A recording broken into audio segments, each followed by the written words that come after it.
Okay, we're on day number 3. Everyone, we've made it to day 3 of this insane British wrestling weekend, and we are talking today about progress. But stay tuned, one more video coming after this for TNT Summer Explosion. So yeah, if you like Brit Rest, give us a subscribe. Let me know your thoughts in the comments, because we are doing it. We are making our way through this weekend of British wrestling.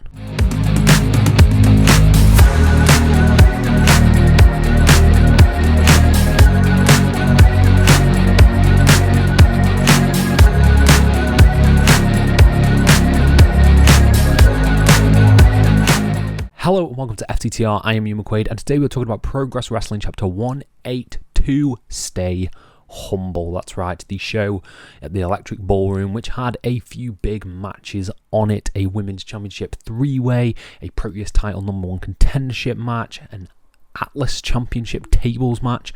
There was a lot of stuff going into this match, and this is the penultimate show before 100 Volts, which takes place on the biggest weekend of professional wrestling here in the UK currently, and that is AEW's All In Now Forbidden Door weekend. So we are building momentum to that show, and I'm excited to talk about this show. I have some thoughts, I have some feelings, but before we dive into this, please subscribe, please like this video, please comment your thoughts down below, and I'll try to reply to every single one of them as we dive into this. Starting with my overall thoughts on the show, I'm going to be honest, I didn't love this show.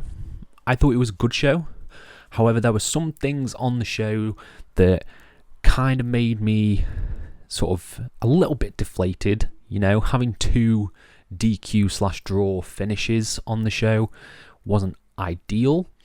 And just some of the, compared to the Strong Style show and the Manchester show, I just felt like this was a little bit, what's the word?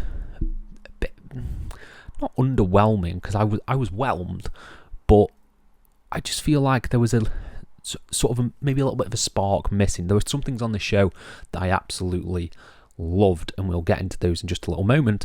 But in terms of sort of an overall package, I thought it was pretty good. It's not the high quality show that Progress have been putting on this year, because I think they have had sensational shows like Strong Style, Far From Ordinary People.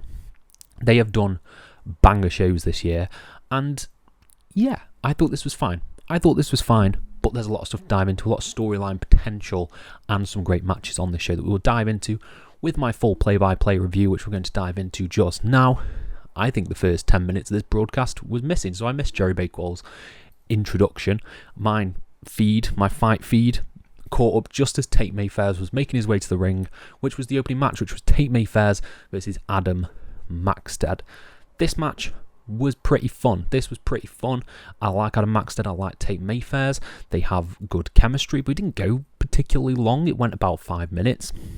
Tate Mayfairs was worked over a little bit by Adam Maxted, but he ultimately came back, hit his big moves, hit his big knees, his flying knee, and hit the twist of lemon for the win.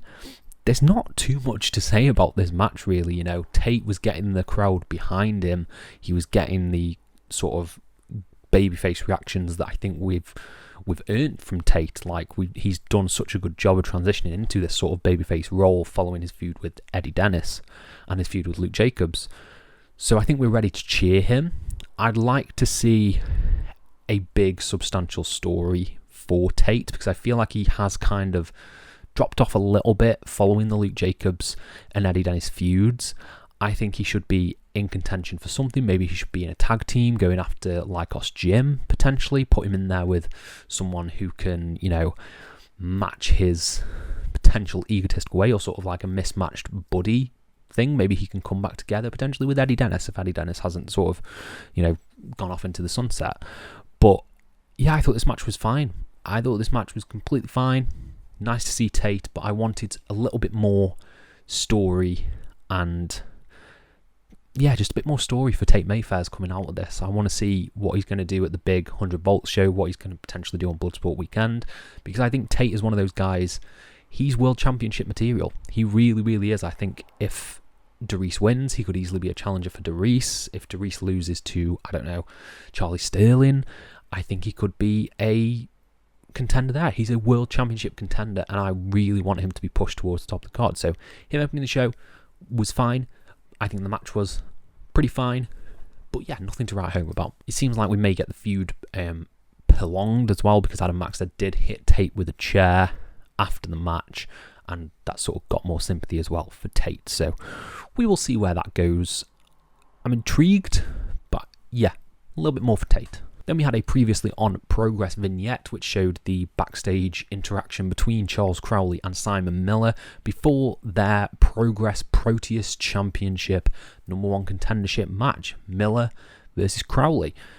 I like this match. I thought this was really, really fun. I liked that, you know, they were playing off the Fantastic Four thing, getting your fantastic chance at Charles Crowley. I thought was fun. And Charles Crowley, you know, underestimating Simon Miller, slapping Simon Miller, slapping him across the chest, and then just getting laid out immediately, I thought was really, really funny. Charles Crowley got to show off a lot of his offense in this match as well, hitting a springboard drop kick as well against Simon Miller, and a cutter. He was getting some great near falls on Simon, and Simon was just, not staying down, showing his tenacity, showing his, resilience against some of the moves of Crowley. You got this really funny bit in the middle where Crowley's like exhausted. He's trying to do the slaps he was doing earlier on and just can't do it. That was getting a good reaction from the crowd. And ultimately, Simon Miller looks like he's going to hit the jackhammer on Crowley, but Crowley reverses it. And then Crowley goes for his springboard cutter, which looks a thing of beauty, by the way. And as he goes for it, Simon Miller hits a spear to his back, and they just face plant the mat. It looked so cool. It looked really, really awesome. And then they both stand in the ring. They both rise. They're both facing each other. And it looks like you're going to go into that final stretch when you hear this massive reaction from the crowd. And Bullet makes his Progress return. He lays out both men, double clotheslines, both of them, and sort of cuts a promo on the Fantastic Four. He talks a lot about Fantastic Four, does some good puns, some good wordplay, and says that he's Galactus, he's the Eater of Worlds, he's going to come for that Proteus title from Paul Walter Hauser, and leaves the ring. Maybe we're going to get a united front between Charles Crowley and Simon Miller for this match. It being a double DQ, I was fine with, until I got to the main event, and then I was like, maybe we don't do 2 of these on one show. Yeah, I think it's awesome. I think it's an awesome prospect. I really like the match, the 4-way, if that's probably what we're going to get at 100 volts. I really like Bullet. I was just talking about Bullet. If I have the clip, I'm going to put how much I love Bullet. I'm going to put the clip over this so I can talk about Bullet for a little bit, because I think he's really underrated. So I feel like I haven't seen Bullet in a really long time. I was a big fan of Bullet in Progress when he was doing the stuff with Spike Trevay.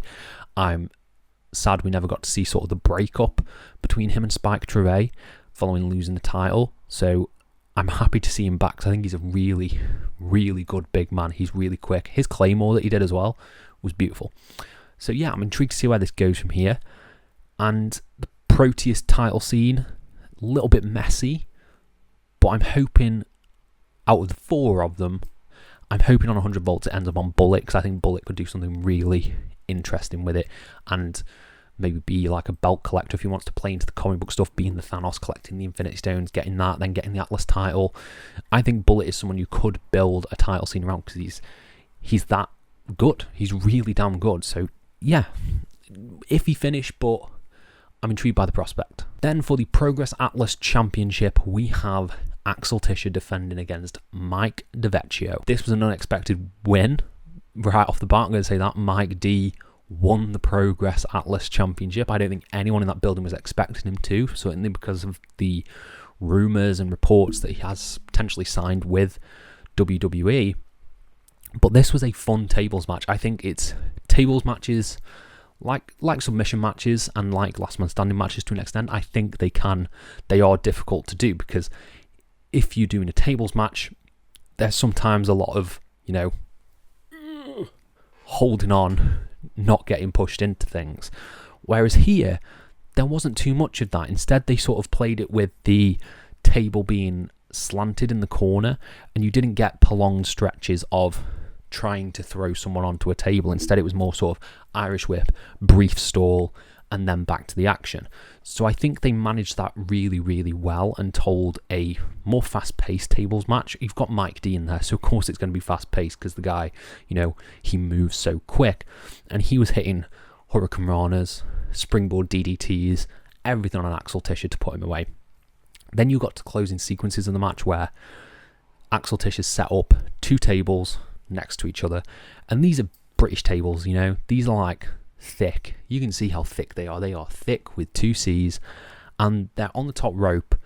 It looks like Mike D's going to do potentially a shooting star press and put Axel Tischer through the table. But Axel Tischer climbs up on top as well. Looks like he's going to potentially superplex. Then he climbs up to the next rope, and it looks like he's going to hit Hurricane Rana or something through the table. Then Mike D picks him up, power bombs him straight down, goes through one table. The other table doesn't break, but it looks like Axel Tischer caught the back of his head on that table, and it looks really, really brutal. Puts him straight through it, and we have a new Atlas champion.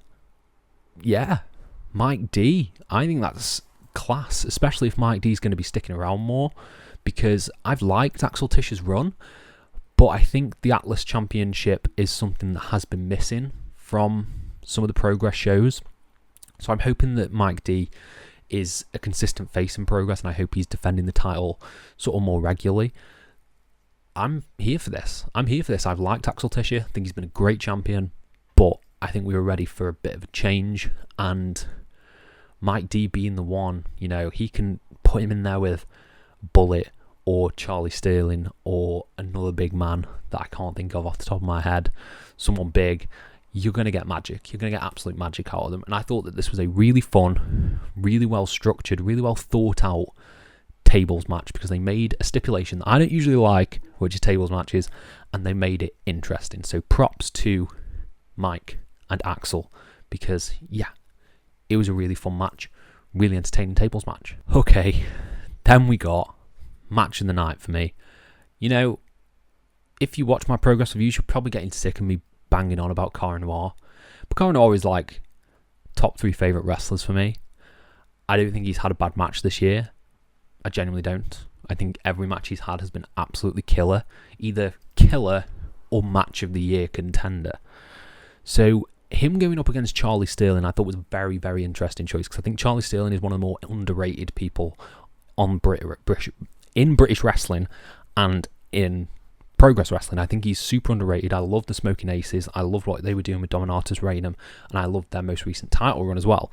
So when the split came, Nick Riley retired, and Charlie Sterling was going out on his own. He's got this new gimmick. He's got the worth every pound gimmick. I think it's really, really cool. And I was expecting a lot from this match, because they're 2 guys that I really, really love. They over-delivered for me. I thought this match was absolutely class. Like, absolutely class. Better than I thought it would be. Some really interesting and cool spots. Some interesting crowd reactions and interesting story coming out of it. It was, you know, sort of everything I want out of a Cara Noir Charlie Sterling match. You kind of got the roles reversed here, because you had Cara Noir, who's not usually the aggressor, you know, he's usually the more calm, cool and collected. He immediately goes and jumps Charlie Sterling before the match. As his music's playing, he's just beating down Charlie Sterling in the corner and showing this more aggressive side to him, which we don't usually see. They're sort of brawling on the outside, you know, Charlie Sterling's got his head rammed into the apron, and then it was pulling Tom Scarborough in the way of Cara Noir that gave Charlie Sterling the advantage. He hits a clothesline, and then he's like beating down Noir. Noir's on his knees, and Cara Noir hits this headbutt. He like raises his head and hits this sick backwards headbutt, something I've never seen before. And he just uses unique offense in every single match, and you get to see something new. He did that, and I was like, okay, we're going here. This is picking up, and it did. It went about 20 minutes. There was just great offense in this match, and just the way they worked together, they worked really well together. Charlie Sterling's playing off the crowd great. He nearly slips off the apron and gets this huge reaction from the crowd, and the way he carries it off is like a pro. He's like a pro, the way he handles some of the interactions with the crowd. You get this bit in the middle where Charlie Sterling's pulling the makeup off the face of Cara Noir. He spits in the face of Cara Noir, and Charlie Sterling goes up for a moonsault as he's got Cara on the floor, goes for a moonsault, and Noir hits a capoeira kick, I think I'm pronouncing that right, off the ground to Sterling while he's midair. Picture perfect execution. You know, could have gone horribly wrong multiple times, but he managed to do it. Awesome spot. Then Cara makes his comeback. He hits the Rude Awakening. He manages to lock in the Blackout Sleeper, and Charlie Sterling just runs and yeets him into the turnbuckle. His face crashing into the turnbuckle, the middle rope turnbuckle. Yeah, That was a really cool spot, and I've seen it from different angles as well. It looks brutal. It looks like Coron Wall just gets his face fully rammed into that turnbuckle, and there was no sort of what's the word? No cushioning other than the cushion of the turnbuckle. And I think that was a good play on his other matches, because I was like, okay, he's going to do the thing that Luke Jacobs Suzuki did. He's going to pull him down and land straight on his head. They twisted that expectation and they went for something different, zig when we thought we would zag. You get this really cool sequence where they're like trading German suplexes to both pop back up, and Coron Wall then pops back with a headbutt and then sort of rolls onto Sterling. 1, 2. Sterling kicks out, then accidentally rolls onto Coron Wall. 1, 2.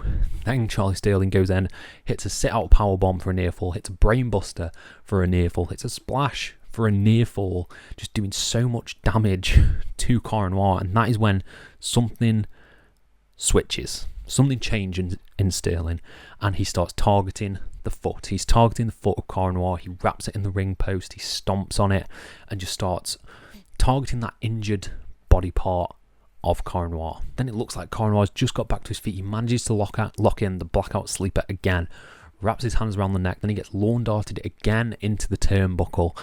Emerald Flosion from Charlie Sterling. 1, 2, 3. Clean as a whistle. There was like hardly any cheating. The only slight bit of interference that Charlie Sterling did was pulling the ref early on. No low blows, no nothing.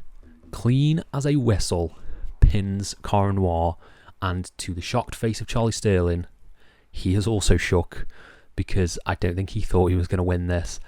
And I love that. I love that character. The way he switches, he goes from shocked to cocky. It's like, yeah, of course I knew I could do that. And that's when he puts his foot on the head, poses in front of Coron Wall, poses in front of the fans, leaves the ring. And then we have a deflated Cara sort of getting a bit more aggressive. He's been trying to be helped to the back by the refs. He's pushing the refs away from him. Sort of a different side to Coron Wall, because he's lost his last 3 matches at least. Luke, and Charlie. And Suzuki, I guess. So 4. He's, deflated. Maybe he's not the Coron Wall that he once was, and I think that's a very interesting story to tell. I love this match. I think I've talked about it for probably way too long, but yeah, this is definitely my match of the show, and I can't wait to see what Cara and what Charlie Sterling do at 100 volts. Maybe a rematch would be fun. I'd like to see Charlie Sterling in the Atlas title picture, maybe even the world title picture, and Coron Wall. I'd love for Coron Wall to get a big dream match, we've seen Trent Seven, but I'd love for Coron Wall to get a really great showcase match at 100 volts against someone that maybe he's never faced before, and or someone really, I don't know, like a legend to really help him get his confidence back. I think that's an interesting story to tell. I've talked about this match for way too long. Shall we move on? This match was awesome. Next up, we got Lana Austin taking on Session Moth Martina, or did we? Because both women made their way to the ring. Lana Austin, accompanied by her best friend, Holly Barlow. They made their way to the ring, and Lana Austin goes on the mic and says she's pulled a muscle in her shoulder. She won't be competing tonight, but she's spoken to management and Holly Barlow can take her place. And if Holly Barlow wins, Lana will become her best friend. Obviously, Holly's over the moon with this. She gets in the ring and looks to take on Session Moth, and is immediately hit with a clothesline, taken down pretty much straight away for a near fall, and Session Moth just starts, dominating Holly Barlow to an extent. You get some really cool sequences in here, like some really fast kicks when Holly Barlow's making her comeback. She then goes to the top rope and hits a big crossbody as well, which there was some good hope spots here. I think a lot of the ballroom were rooting for Holly Barlow to win because she is just so likable, and I think they've really got over this friendship with Lana Austin, and I think a lot of people want to see them as a team.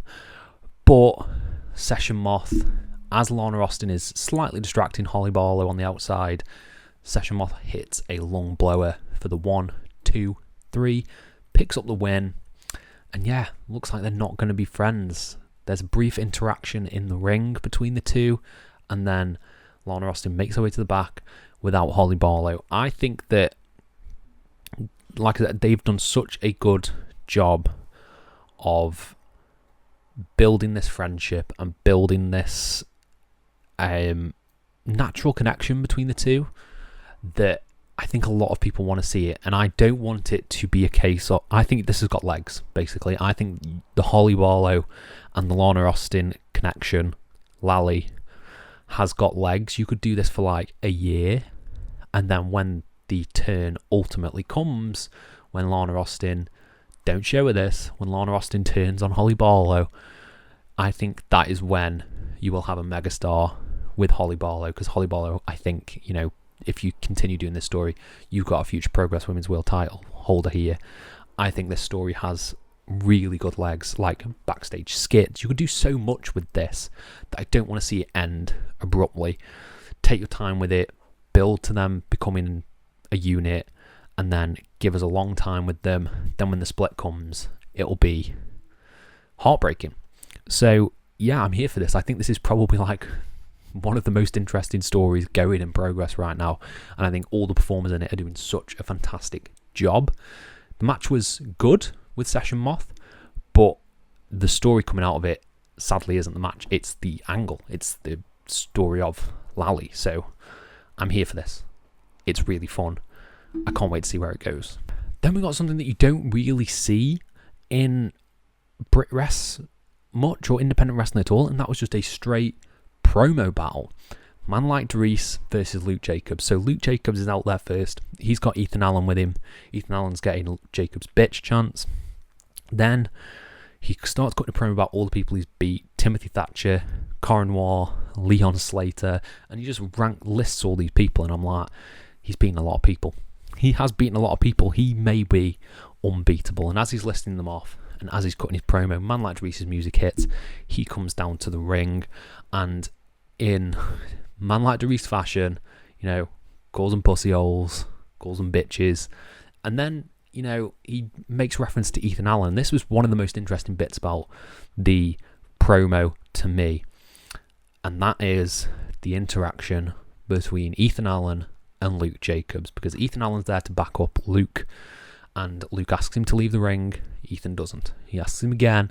He doesn't. And then he gets right in the face of Ethan Allen, says something along the lines of, "Get the F out of my ring." And the crowds feel it. We feel it because they built up this connection of the Young Guns. Ethan Allen reluctantly gets out of the ring. And then you have the straight face-to-face between Man Like Deriess and Luke Jacobs. And they had a great back and forth. I thought Man Like Deriess had a really good promo about coming from council estate and talking about what he's done to get here, what the grind that he's done to get to Brit Rest and take over not just the UK but America, going viral. He cut a really good promo about that, and then Luke, you know, shutting him down essentially. And then we have the match announcement, which is tables, ladders, chairs at the next show, August 25th.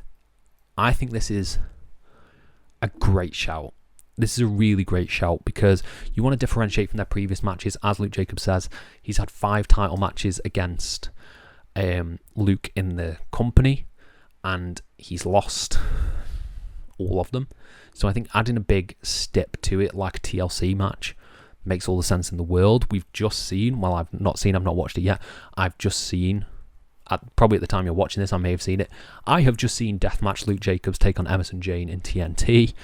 I've seen him have these plunder matches. His match with Tate was really damn good. His match with Masato Tanaka was really great.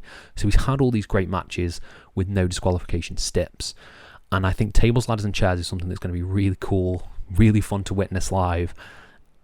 Yeah, I'm here for it. I think this has been a really good feud, really well-built feud, and I'm not sure who's going to win. I can see arguments for both, but as a promo segment, it was good, and then it was beat down because they beat down Man Like Deriess. The Redcoats looked like they were going to get involved, but no. Ethan Allen and Luke Jacobs beat him up, hit the pile driver and the kick, stand over him. It was great. It was a great promo segment. It was refreshing. I thought it was a refreshing angle to do because, like I say, you very rarely get promo segments on independent wrestling shows. So I think this hit well. And then we have the main event for the Progress Women's Championship as Rio took on Kanji, who took on Rain Leverkusen. This was a great triple threat match. This was a triple threat match that sort of didn't play into typical tropes. This was not one person goes out of the ring. I don't even think... I think they were barely on the outside. Most of the action here all took place in the ring, which I think is pretty refreshing for a triple threat match. I think they were mainly in the ring, and they were sort of... It was 3 people working together rather than just one person rolls to the outside and another person comes in. It's basically a singles match until the end, 2 minutes or so. They were all working well together. Lots of roll-ups at the beginning. Then you got this middle portion where Kanji's just going on a spree. She's taking out everyone. She's taking out Rain. She's taking out Rio and showing this more aggressive side to her, which I really liked. You had this dominating side to Kanji, but then Rio comes in. She starts getting offense. She starts hitting package pile drivers. Rain Leverkusen comes in. She locks in lion tamers on people. There was this really awesome bit where Rio's been taken out. Kanji's locked in the lion tamer from Rain, and it looks like she's going to tap. Rio grabs the hand of Kanji to stop her from tapping. Really great near fall there. And then we got the ending. The ending is controversial because what happened was it looks like Rio has it won. She's beaten down Rain, pinned Rain, 1, 2. Kanji runs in, hits like the spinning back elbow on the back of the head of Rio, is on top of Rio, who's on top of Rain, 1, 2, 3. Kanji's music plays, then the ref waves it off. Then Rio's music plays, and it goes silent. And the crowd, not into this. They're chanting bullshit and restart the match. In the end, it was announced as a draw.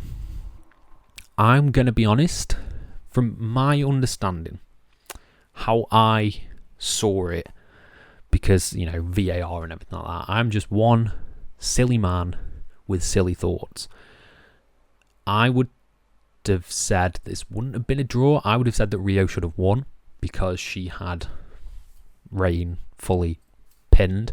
You know, it's the same argument you get for Roman, Edge and Daniel Bryan at WrestleMania. The difference being, in that match, Daniel Bryan and Edge's shoulders were both pinned, whereas here, Rio is face down over Rain, making the cover. So I think Rio should have won. I am Team Rio here. I love Kanji, but I'm Team Rio. I think she should have won the match. Kanji, you know, didn't technically pin Rio. I don't know if she technically pinned Rain. So it's a bit messy, and it was designed to be a bit messy because then you had a promo after, which a more aggressive Rio talks about, like, not being respected, Kanji not deserving to be on the show because she should have been facing Nina Samuels, and she gave her the match out of sort of sympathy.